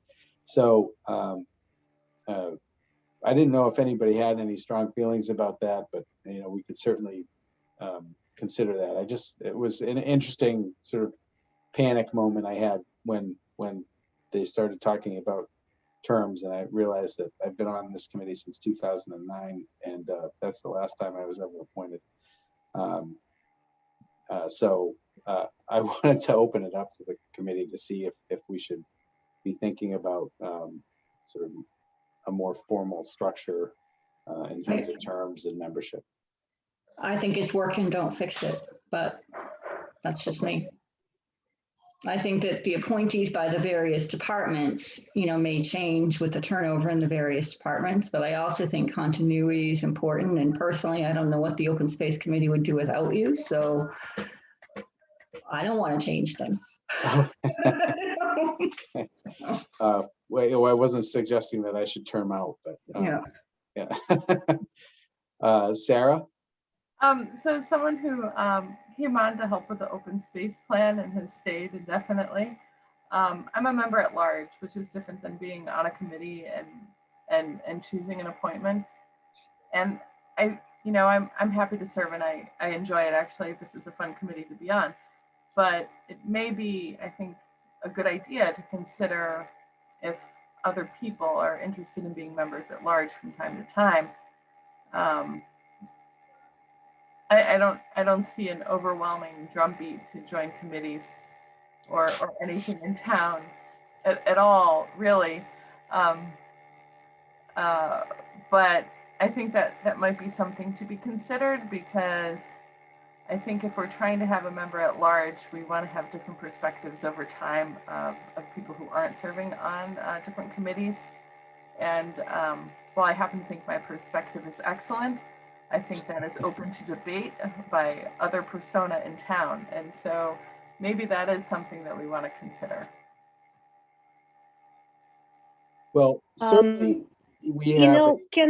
Sorry, go ahead, Anna. I just want to add something to what Sarah said, because I think, and I'm not saying we should change how we're doing what we're thinking. And I certainly don't want to lose Sarah or anyone else in the committee. I think everyone here is dedicated. I'm new. I'm still learning ropes. I don't want to. I haven't done a lot because I don't know what I can offer yet. But one interesting point about what Sarah has said, that me as a new person, one who has tried to get involved, and something that the select board has in the past talked about is, nominating and renominating. Is there a value on always opening up or just nominating the people that serve? And I think the things that Sarah said make sense. And I don't think the select board has made a policy, at least about the members that they appoint. I don't know who would appoint Sarah, probably is the planning board. But that is a value to what she's saying. And I think maybe perhaps as a committee, we can discuss that among ourselves. I think the value of having a member who has served many terms helps us, because there's a lot of work that it's a build on knowledge, just like you and Bob and Paula, certainly. So, but anyway, I think it's a good discussion to have. I just want to validate, most importantly, I want to validate that Sarah's point resonates with me. And that's all I had. So you're right, Anna, that it's planning board appointment, which was Okay. 2 years ago? Yeah. I don't know. It's been a while now, Sarah. But yeah, it is a planning board appointment, and I will say too is that I agree with you, Anna, that Sarah's point is a good and interesting one. Is that having new perspectives involved is always helpful and important. Keeps us from getting stuck in a rut, which I think is valuable. And one of the reasons I mentioned it as well is because at the beginning of the meeting we had that presentation about the West Street and Pleasant Street parcels, and Eric Hines actually has submitted a talent bank form, and one of the committees he's expressed an interest in is the Open Space Committee. We don't currently have any vacancies. We're one of the few committees in town, I think, that doesn't have any vacancies. And it's a testament to how fun this really is, let's be honest. And the fact that we don't have any power, and therefore we can't take any punches.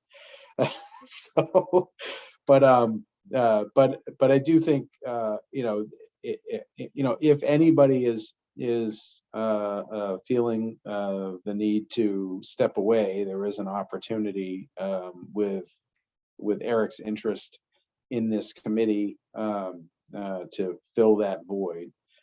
So I did want to put that out there as well, that if anybody's on the fence and is feeling like they're ready to step away, we have somebody that we could appoint as an at-large member as well. So certainly. Let me add some, I mean, I know we can, I don't know who else is a large members, but I know that in the past committees have appointed someone to represent them that were not part of the committee. Is that correct? I think that's possible for sure. Yep. Okay.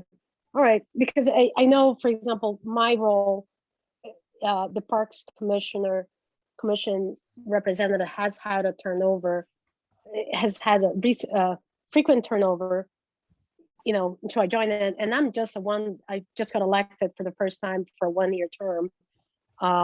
So, there is a space for that too. It doesn't have to be the at-large person. I don't know how many positions in these committees are at large. There's myself, Sarah, Lynn, and Mike. Okay, all right. So Bob. that leaves Paula, Bob, and I. Yeah, so Bob's conservation, Paula's planning, and you for parks. Okay. Bob? Bob, you had your hand up? Yeah, I agree with Paula. I don't think it's broken and I don't think it needs to be fixed.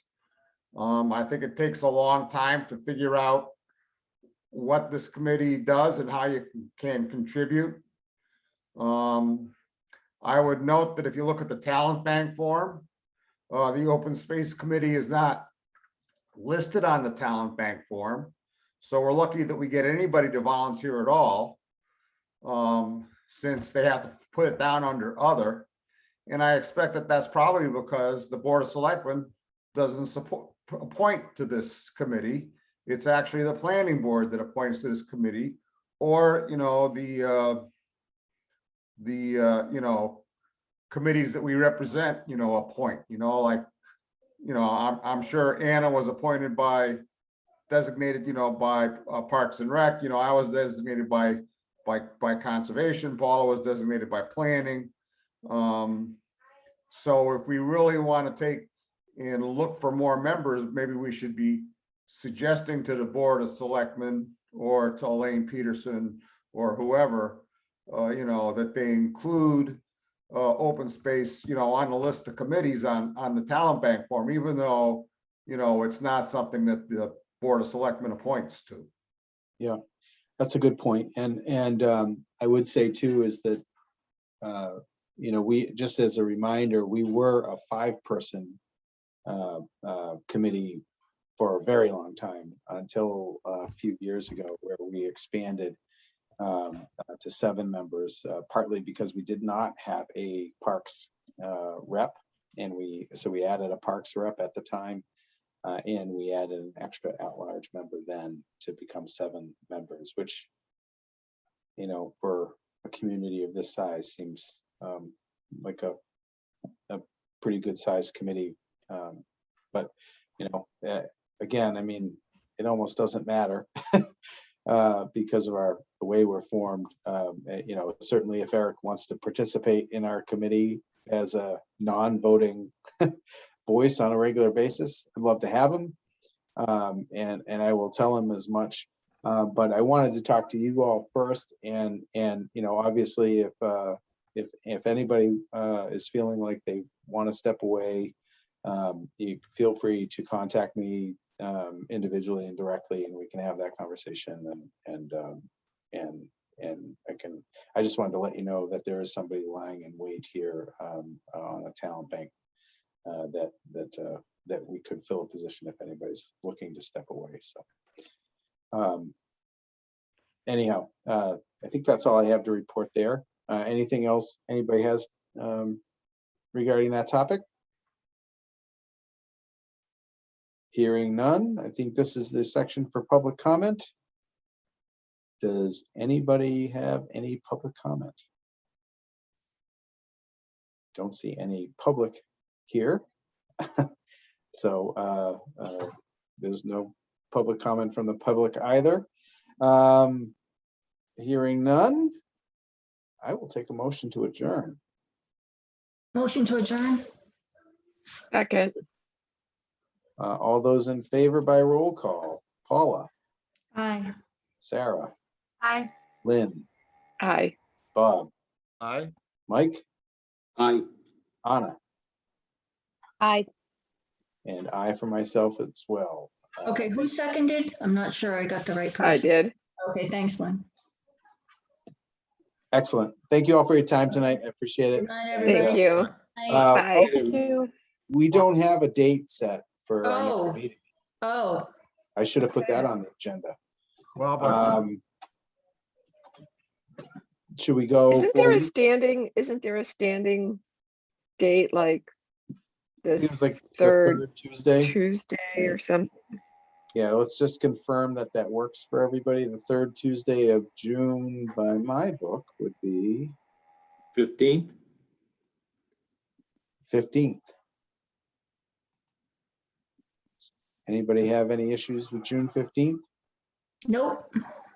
No, Super. Let's hold that and I'll get that secured. thank you. Okay, Excellent. thank you. Thank you all very Thank you all. much. Have a great evening. Night, everybody. Good Good night. night. it's good for me.